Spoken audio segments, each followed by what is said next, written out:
So for the longest, we've been advocating for prudent expenditure from the government.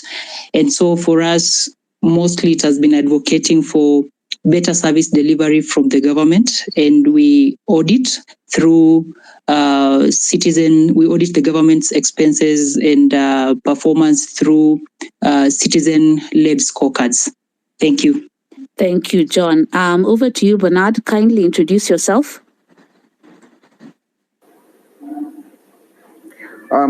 Thanks so much for having me this evening. My name is Bernard Jiri. I am a senior research analyst at the Institute of Public Finance. The Institute of Public Finance, we mainly focus on public finance management issues, and we do research to generate evidence that can inform key stakeholders, that can inform key institutions like Parliament, control of budget, OAG, so that we can have an effective and efficient PFM system here in Kenya for better service delivery to the citizens. Thank you. Thank you, Bernard. Now, just to give a little of background to our discussion today. Now, last Friday, the president announced austerity measures in a bid to seal the 346 billion budget hole that was occasioned by the rejection of the 2024 finance bill. Now, some of the measures he announced include the dissolution of 47 state corporations that have overlapping mandates. He also announced the stop in funding of the offices of the First Lady, the Second Lady, and the office of the spouse of the Prime Cabinet Secretary. He also talked about a reduction of the number of advisors in the government by 50% and a number of other issues that he said were going to help to seal the gap. Now, the president has also announced the establishment of a task force to do a forensic audit on public debt. However, that has temporarily been suspended by the High Court. But now we just want to understand what the effects of austerity measures are going to be on the common wananchi and what has been done before in previous years and what has the effect been. But I think to understand that, I think we need to understand our public debt. And so maybe I'll direct that question to you first, Bernard. Could you kindly give us a bit of an overview of where we are when it comes to Kenya's public debt before we then get down to the austerity measures that have been proposed and how they are likely to affect people? Thanks for that question. As we speak, our debt to GDP, our total debt to GDP is at around 70%, which is high, and that's why it's attracting a lot of interest from experts and other players. Because of our ability to service that debt. And why do I say so? It's because when we look at the debt to our debt to ordinary revenue, debt is currently taking about 70 of, for every 100 shillings that we collect, we end up spending about 70 shillings to service debt. So that technically means that we are only left with about 30 shillings to finance our recurrent expenditure. And that actually jeopardizes our ability even to implement our development projects, the ability of the government even to do timely disbursements to the counties.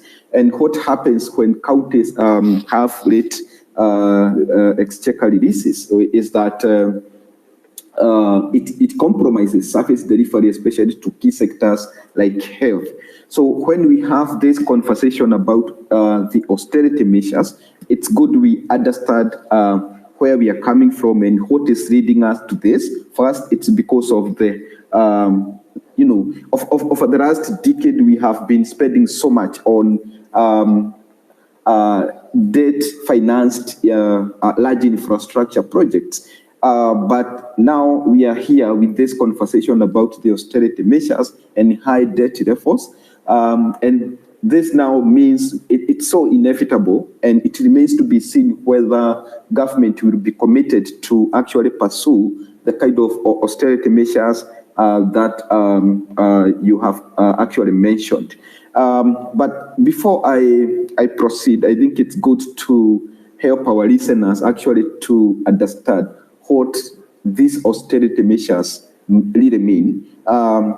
So to put this into context, it's good for our listeners to understand that austerity measures are actually efforts that the government is putting in place so as to reduce public expenditure. So when we reduce the public expenditure, the government can minimize the deficit, and that way we can manage our public debt.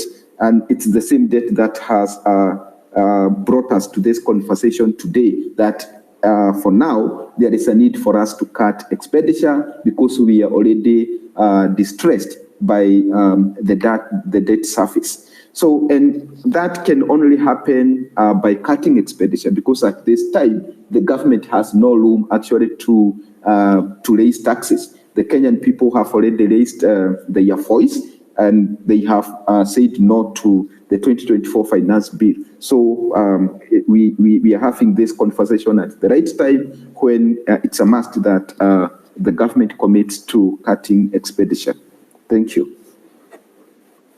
Thank you. Thank you for giving us that overview, Bernard. And you've talked about that debt to GDP levels being at 70%, which is quite high. And you've talked about all the loans that have been taken to look for the projects and whatnot. But now there's this question which the president had talked about when he was saying that, okay, now that we have this 346 billion hole, that calls for a balancing act. And maybe, Cuba, I'm going to direct this question to you. He talked about it's going to be a tough balancing act because we had thought we are going to do some projects and maybe we'll have to defer them for a later time. And then we'll have to see what it needs to be done immediately, what can be deferred.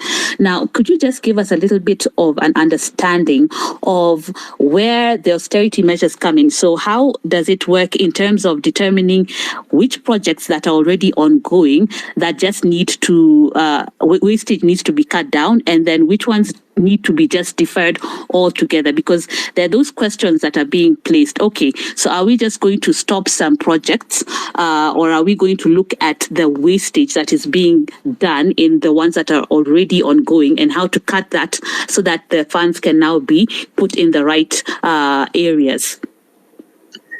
Thanks, Claire. I think that's a great question. It's a great place to start off the conversation, because it's important to appreciate that our budget wasn't made on July 1st, right? It wasn't made when it first arrived at the National Assembly. There's a process that goes on for a number of months, starting in August of every year, through which the priorities that we decide to fund, the projects we decide to fund, are actually subject to public participation, and there's engagement between citizens and their representatives on what we actually want to do with our budget in the year.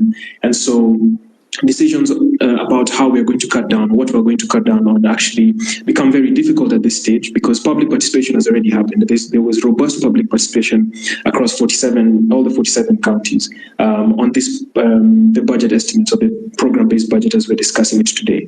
And in those conversations, there was supposed to be discussions around what would be the priorities in the different counties for government expenditure, right? So we're talking about, a budget of 3.9 trillion or 4 trillion. Where should that money go, right? So these decisions and conversations have already happened, which is what makes now this conversation around what to prioritize and what to cut actually very difficult, right? We saw in the communication that came from the executive that, we're supposed to cut down on all the new projects, right? But what if those projects were actually an outcome of public participation, right? What if those projects were actually very much needed in some areas, right? For example, if it's the building of a hospital or the building of a critical road or critical infrastructure. So it does raise a question around, what is the point of all the public participation? And also going forward, is there still going to be public dialogue, as promised by the president and the executive generally, about what we are going to cut, what we are going to prioritize, right? I think at some point there was conversation around a multi-stakeholder forum that's going to bring together the GenZs, the religious leaders, the civil society, among others, to discuss how we want to go about filling this 346 billion hole. But instead what we've seen so far is just a number of pronouncements on what's going to happen, particularly on what the supplementary budget is going to look like. Now, a supplementary budget is a budget that's introduced after the original budget has been produced, so during the financial year. And usually it's normally introduced to account for certain unforeseen expenditure that we did see. So, for example, a lot of supplementary budgets were put out during COVID because it happened in the middle of the financial year and we needed to get more money to actually buy masks, buy vaccines, among other things. And so that's what's going to happen now going forward, that part of that 346 billion hole is actually going to be cut out of our budget, so around 150 billion or so. And I think 120 billion was the number that was given. And that's going to happen through a supplementary budget. Now, it's probably going to be the fastest supplementary budget, so it's going to come out perhaps sometime this month. But in the guidelines that were sent to the ministries, departments, and agencies, there was some instructions, right? So we saw certain cuts to certain recurrent budget lines, so operating expenses like traveling and renovation of certain facilities and purchase of new vehicles, among others. We also saw specific ceilings that these different sectors and ministry departments and agencies were given. But what wasn't clear is whether there will actually be public participation. Right. So is there going to be public participation on the supplementary budget that's to come? Right. So do we have a say in how these projects are actually going to be prioritized and the different allocations? And I think a final point on that, it's important to appreciate that something is going to have to give. Right. We've decided that we don't want to have a finance bill. We've rejected the finance bill. It's been withdrawn. But there's a sense in which there are definitely opportunities for us to cut our budget and to rationalize our budget, but also opportunities to protect and to safeguard certain investments that we know are critical for Kenyans, to protect investments in health, to protect investments in education, to protect investments in water and sanitation and agriculture as well, for economic stability. So it should be framed as a two-sided discussion, that there are wastages and different cuts that we can make, and also long-term reforms like state corporations and rationalizing those, but there's also things that we really do need to protect going forward. Okay, thanks for that. And you've raised some very critical points that, just as you said, is there going to be public participation, and something's got to give. And so maybe, John, you can speak to that, because we don't want to end up in a situation just like the rejected finance bill. What is the way forward in terms of the Treasury has given guidelines on what next, but how do we ensure that we're not back to square one? Because there are some things that are still not quite clear about, like, as Cuba said, that public participation, and really a few things that need to be clarified. So when we talk about austerity measures, and to a greater extent, I feel sometimes there is always a serious disconnect between the general public and our legislatures. They seem to understand as well and our needs when it's an electoral or electioneering year, but once they ascend into office, things change. And that's why there is so much backlash and anger from the general public. So when you talk about austerity measures, there are other issues or other components that go hand in hand with its implementation. So, for instance, there is a need for redistribution and taking the resources to the needful sectors. There is an issue of a stimulus package, because as of now, we are talking of most of the people being unemployed, and also the expenditure. So it's not an expenditure problem. And so when it comes to engaging the public and listening to the public, that's where we have, that's our point of departure between now our policymakers within government and sometimes also the legislature and the general public. So when the public has risen, the GenZs, and to a greater extent, almost 90% of the citizens of Kenya are unhappy with how the government has been using the taxes that are collected, then we feel there should be more listening to with the citizens. So, for instance, when you compare the participation that was there last year when during the Finance Bill 2023, the same case during the Finance Bill 2024, and also other than on Finance Bill, the budget making process itself, we've had numerous ideas, numerous proposals going and being forwarded to the government. But what really happens is that the government failed to listen to go into the government. So what is in the budget. So when we talk about CSs, they are to office, removing their appointment or suspending their appointment does not really speak to the expenses that we are to incur. When we talk about the 47 state corporations, they've not been able to list them so that we can be able to comment. So if at all it's another process that will go on for another almost a year, then still the expenses will be there. So we feel that as much as the public is willing to concerns that are being raised, and maybe you can pick it from there, Bernard, about some of the criticisms that are being leveled when it comes to expenditure and living within our means, and then maybe we can speak a little bit about some of the austerity measures that have already been implemented previously. Maybe we can look at the last couple of years and how effective they've been. So maybe Bernard, you can speak to that. Thanks, Claire. I'm happy that Cuba has actually pointed to when the budget making process starts. It started last year in August. And the question I would like to start with is, what is it that the government did not foresee that should be forcing us to come up with a supplementary budget, barely a month after the approval of the original budget? And then you talked something else about the proposed areas to be cut.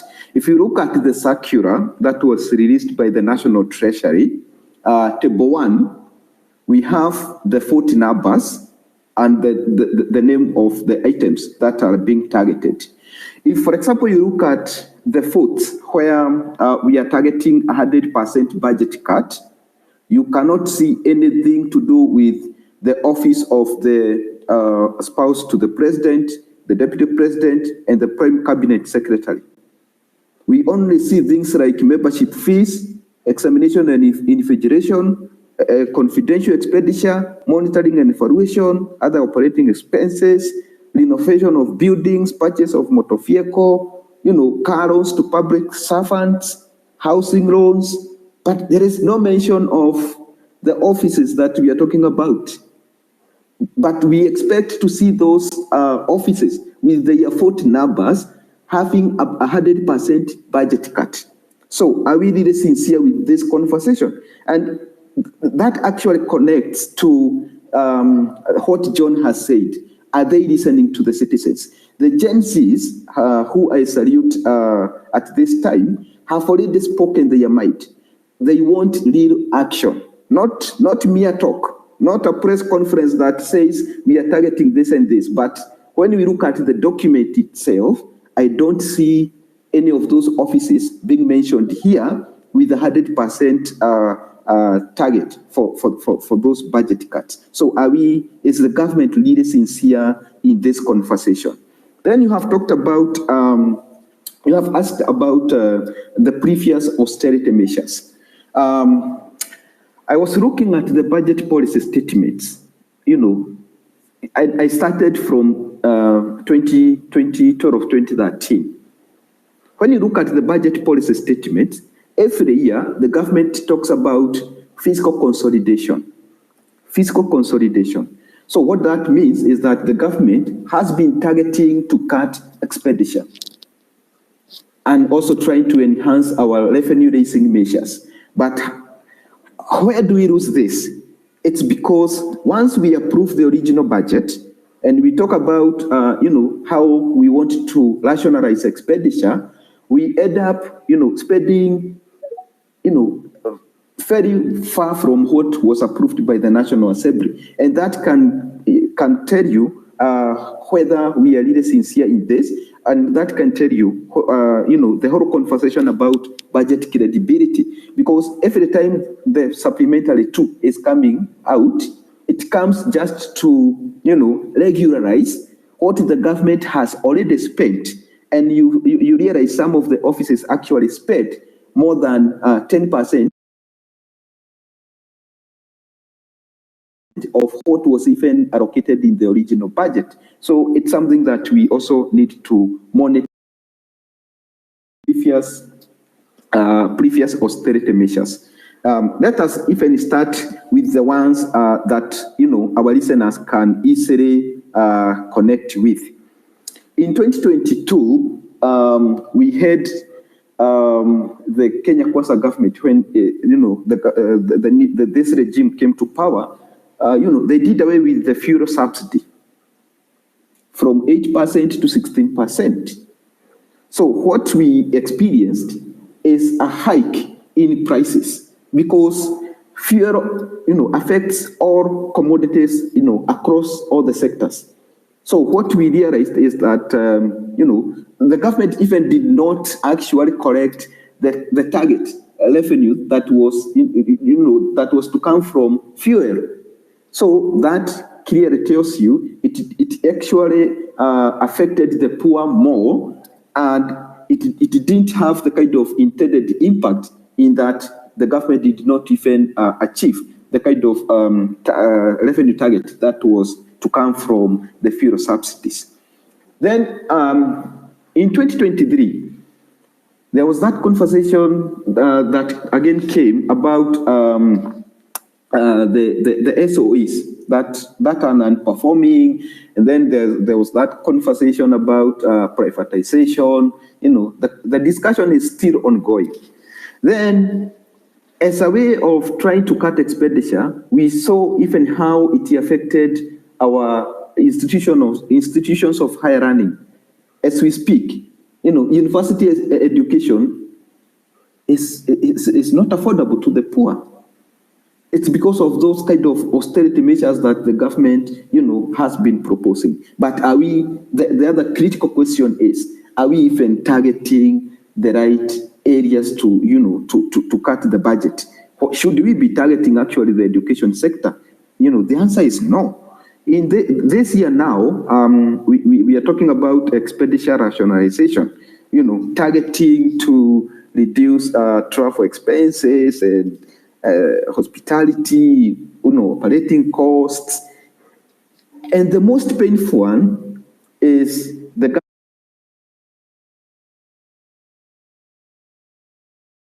government is now targeting to freeze that the National Treasury actually released. You'll be surprised to actually, you look at the budget, the development budget for the State Department for Economic Planning. It's a shock that the approved budget was 63 billion and the new budget, the revised one, is 68 billion. Why should we be adding 4.7 billion to the State Department for Economic Planning, and that is development budget, at a time when we are saying, no new development projects will be launched? So where is this 4.7 billion, coming from? How is it going to be utilized when we are cutting the budget for education, the budget for health, the budget for social protection? Why should we, be having this government, speaking from, both sides of the mouth? So if it's cutting, we should be targeting, those sectors that are not as critical as health or education. Okay, thanks. There are a number of points that you've put there, and as you said, we need to ask ourselves which sectors are having their budgets cut, and education is one of those that you don't want to be cutting. And you've also brought out that element of the vote for, let's say, the office of the First Lady and whatnot. So maybe, Cuba, you can contribute to that issue of the vote for the office of the First Lady and certain places where we're asking ourselves, is this really a budget cut? And how the budget cuts are being targeted, which sectors are being targeted? Thank you.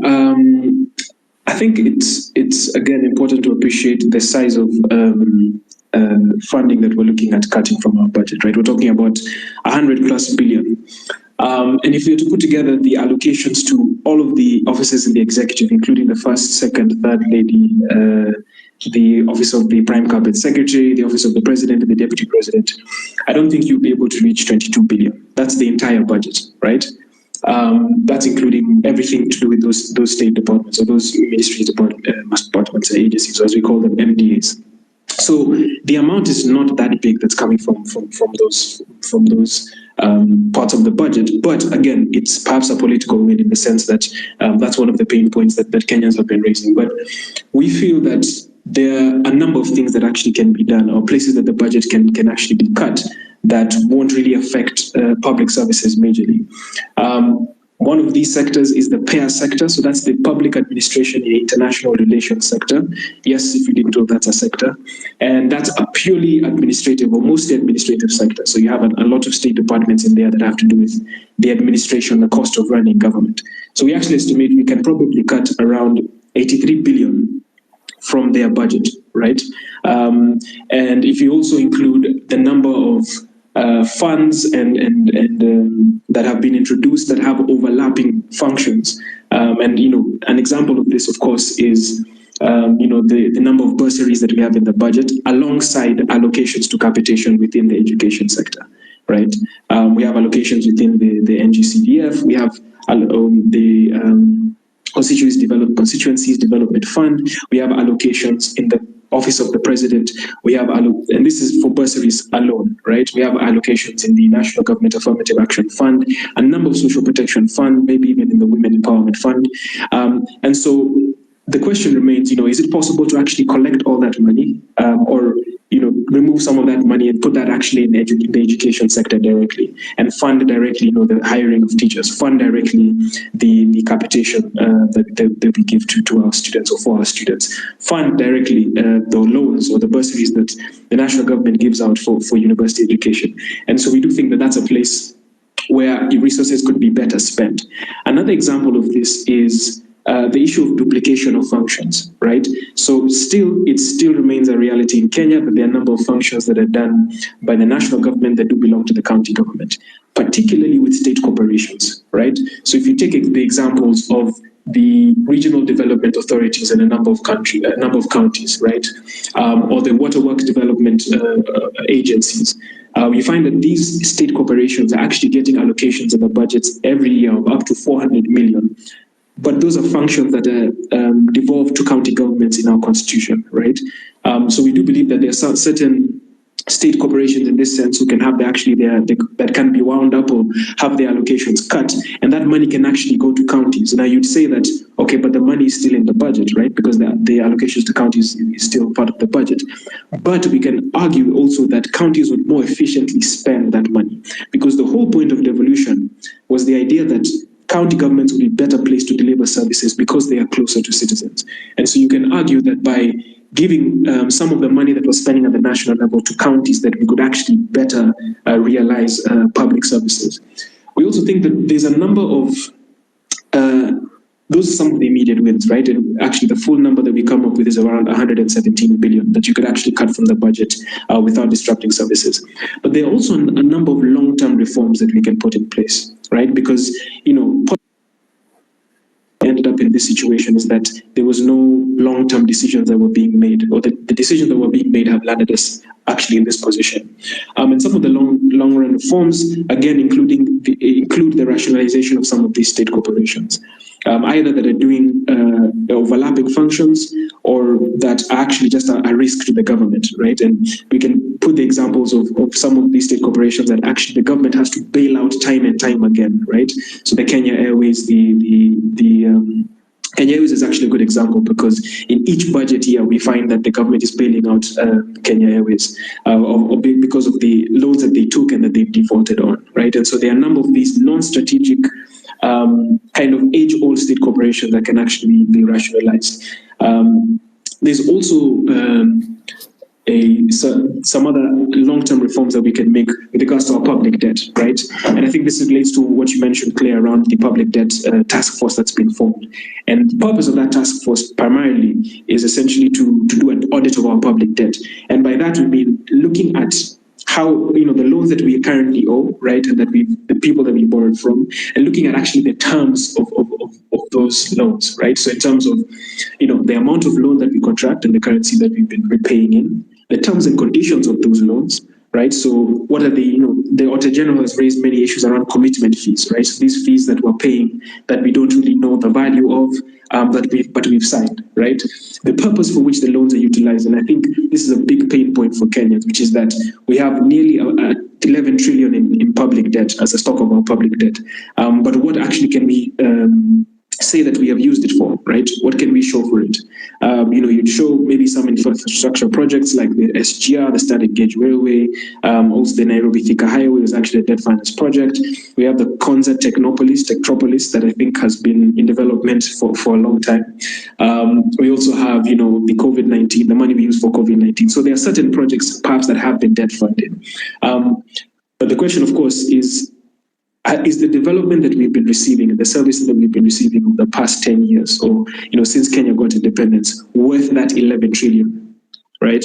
Because that money was essentially meant to be borrowed to finance development. And so the purpose of the public debt audit is actually to reveal that mystery around public debt and what it is that we actually owe, so that we can actually also relieve the pressure. Like, Bernard mentioned that, out of every 100 shillings we collect, nearly 70 is spent on public debt, right? So how did we get there?